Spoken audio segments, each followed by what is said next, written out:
This is, nous avons le plaisir d'être avec vous ce matin, ou bien cet après-midi, dans le nom précieux de notre Seigneur Jésus-Christ, pour prêcher la bonne nouvelle de l'Évangile.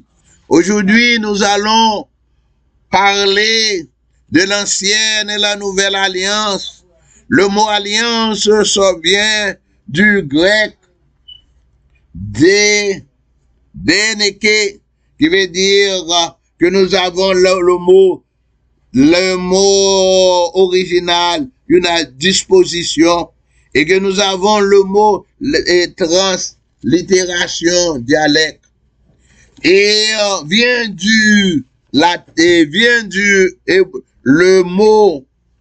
le mot hébreu, c'est brique, que nous avons, il veut dire alliance, pacte, ou bien alliance, pacte. Le mot translittéré, cela veut dire bride, qui veut dire brillant.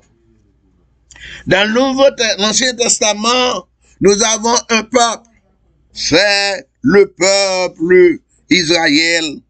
Dans Deutéronome chapitre 7, ce n'est point parce que vous surpassez en nombre les peuples que l'Éternel s'est arraché à vous et qu'il a choisi, car vous êtes le moindre de tous les peuples. Dans le Nouveau Testament, lorsque nous allons dans le Nouveau Testament, nous lisons dans Galates, chapitre 3, verset 9, il dit, car vous tous, filles de Dieu, par la foi en Jésus-Christ, vous qui avez été baptisés en Jésus-Christ, vous avez revêtu, il n'y a ni juif, ni grec, il n'y a ni esclave, ni libre, il n'y a plus hommes et de femmes, car vous tous êtes un en Jésus-Christ. Cela veut dire la différence. La différence qui existait dans l'ancienne alliance, c'était un peuple, un seul peuple, le peuple Israël. Dans la nouvelle alliance, cela veut dire vous êtes tous, il n'y a pas de mâle, il n'y a pas de femelle, il n'y a pas d'esclaves, il n'y a pas des hommes libres. Et verset 7, si vous êtes en Christ, vous êtes de la prospérité d'Abraham, héritier de la promesse. Il parlait avec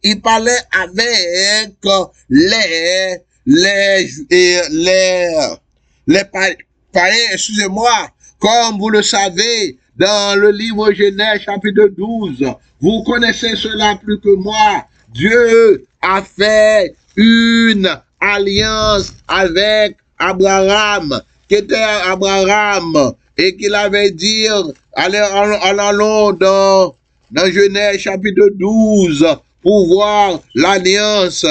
Il y a une famille dans l'alliance que l'Éternel avait fait à Abraham. L'Éternel dit à Abraham, va de ton pays, de son pays, de ta patrie et de la maison de ton père dans le pays que je te montrerai. Je ferai de toi une grande nation et je te bénirai. Je rendrai pour ton nom grand et sera une source de bénédiction. Je bénirai tous ceux qui te béniront et je maudirai tous ceux qui me diront et toutes les familles de la terre seront bénies.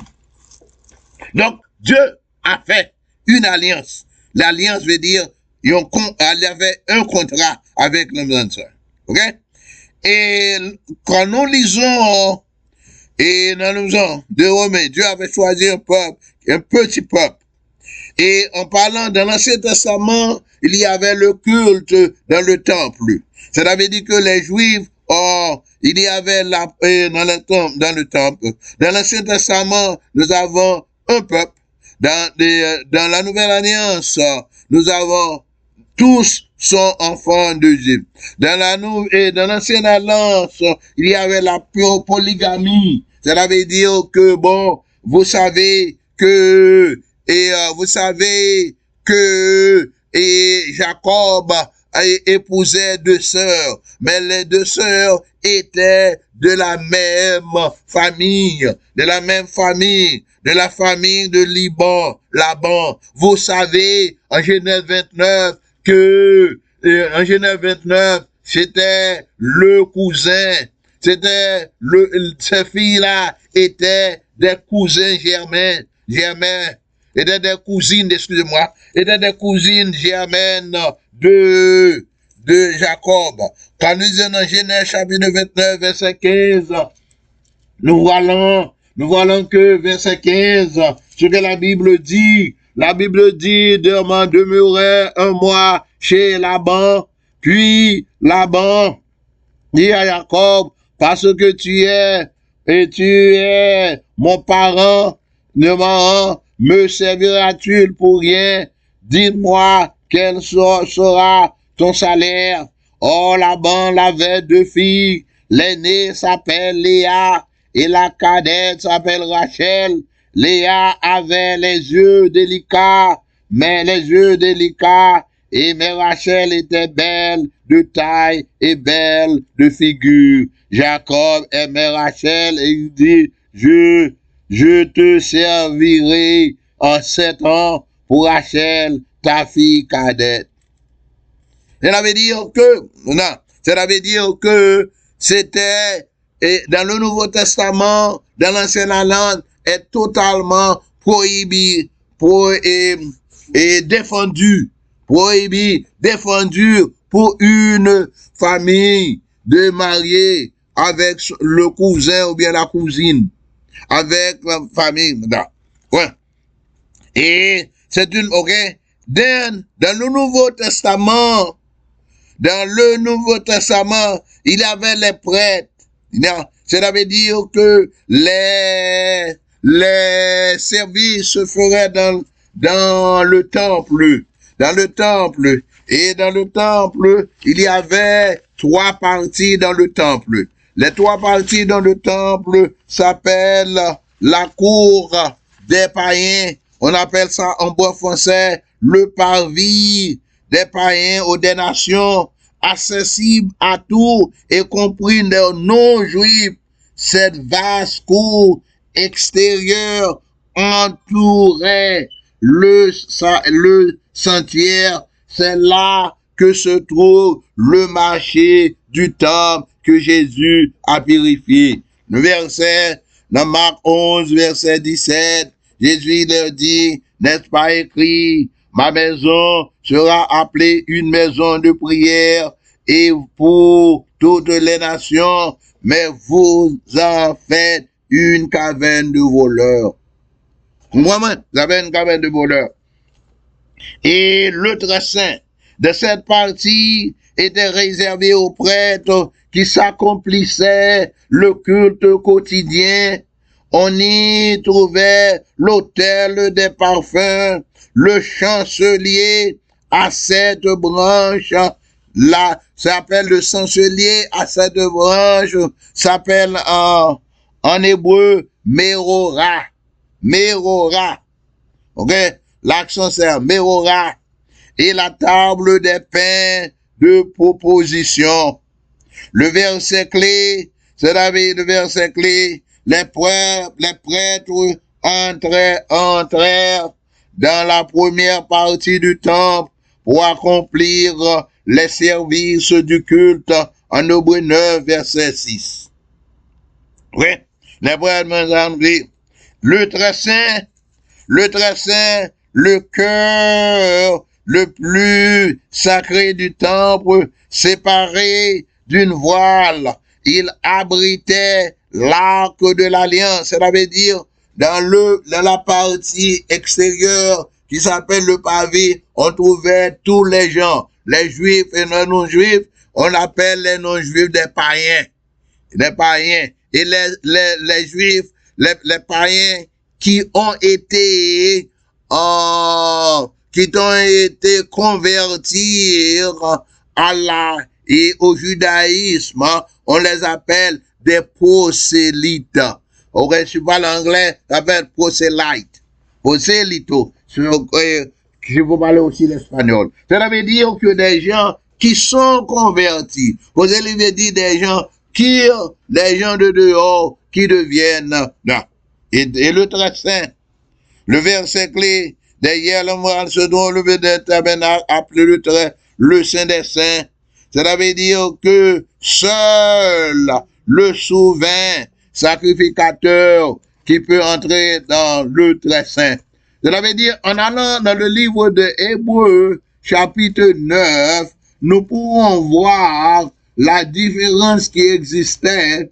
Si vous avez vos Bibles avec vous, nous pourrons aller dans le livre des Hébreux, chapitre 9, commençons au verset 6 et au chapitre 9. Allons-nous dans l'Hébreux verset, au chapitre 9. Que dit le chapitre 9? Le chapitre 9, verset 6, disait que, oh, ces choses, au-dessus de l'arc étaient les clés, des chérubins de la gloire couverts le lieu non patronal. Car ces choses étaient disposées, les sacrificateurs qui l'ont le service, le fond de service entraient en tout temps dans la première partie du temple. Et dans le second, le nouveau, le souverain sacrificateur seul entrait une fois par an, non, et par an, une fois par an, sans porter du sang, non, sans porter du sang qu'il offrait pour lui-même et pour les péchés du peuple. Le Saint-Esprit montrait par là que le chemin du lieu très saint n'est pas encore ouvert tant que le premier tabernacle subsistait. C'est une figure de choses. Et dans le verset 17, mais Christ est venu et le souverain sacrificateur avec des bienvenus, il a traversé le tabernacle plus grand, parfait, n'est pas construit de main d'homme, c'est-à-dire qu'il est pas de cette création. Il est rentré une fois dans le lieu très saint, non avec le sang, avec le sang des boucs et des boucs et des veaux, mais avec son propre sang, afin d'obtenir une rédemption éternelle.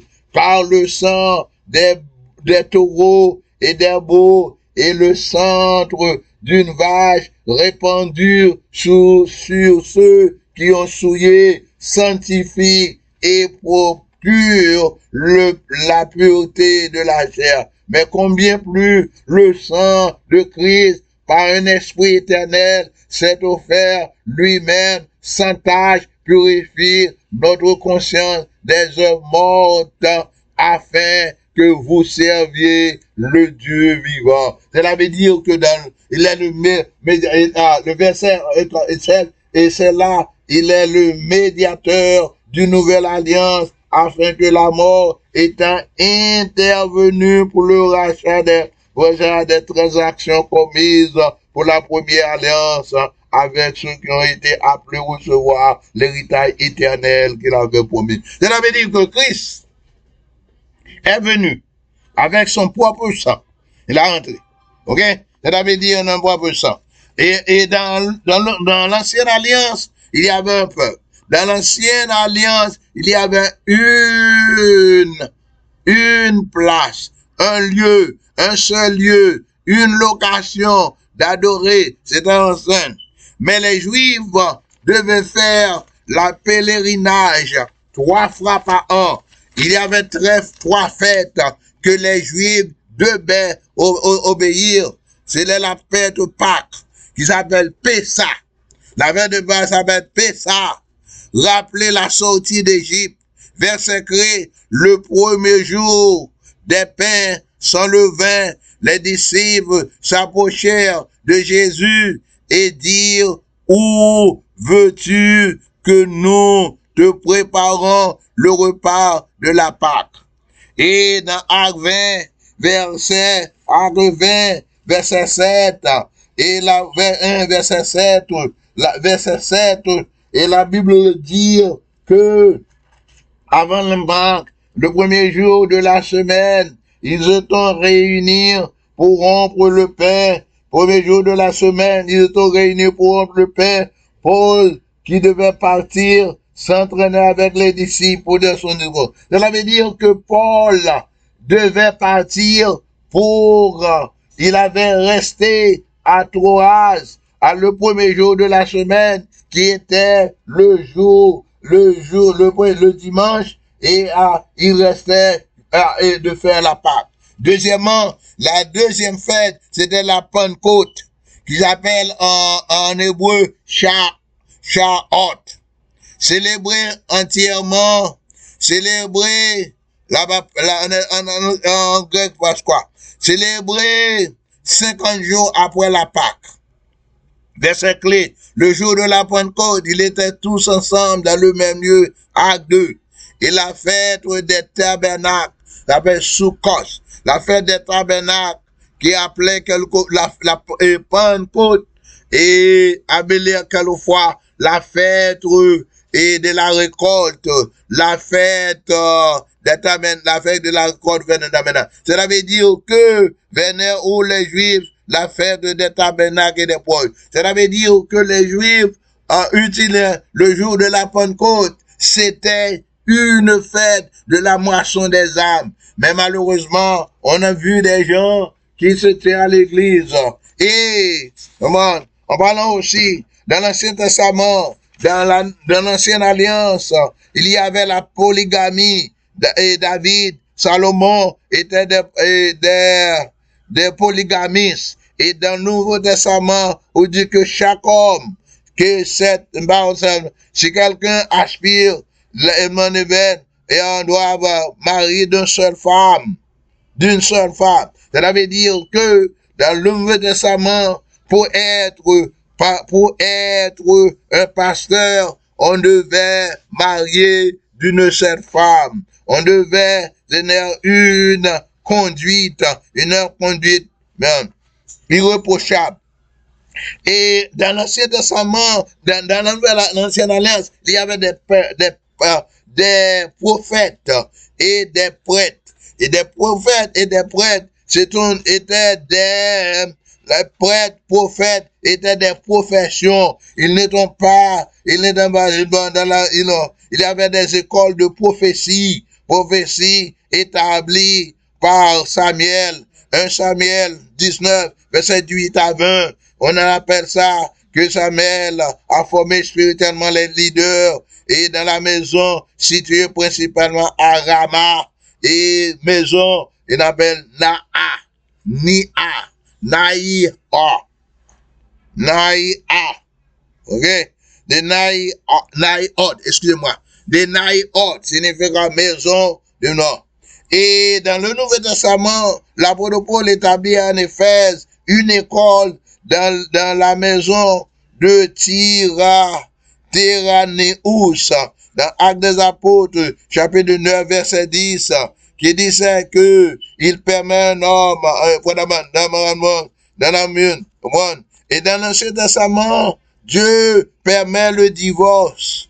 Mais dans le Nouveau Testament, vous pouvez marier plusieurs fois. Dans l'Ancien Testament, dans le Nouveau Testament, cela maintenant, on doit marier une seule fois. Dans Matthieu 19, verset 8, il dit comme ça que les Juifs lui avaient posé la question, pourquoi et Moïse nous avait donné une lettre de divorce. Jésus dit, oui, c'était la dureté de votre cœur, mais auparavant, il n'était pas ainsi. C'est Dieu l'avait accepté pour la dureté de votre cœur. Cela veut dire que dans l'Ancien Testament, œil pour œil, dent pour dent. Dans Matthieu 6, verset 8 et 6, verset 38, œil pour œil. Et Dieu dit que dans Matthieu 6, allons-nous dans Matthieu 6, verset 38, Dans Matthieu 6, verset 38, la Bible nous dit, et Matthieu 6, Matthieu 5, verset 38. Excusez-moi, c'est dans Matthieu 5, verset 38.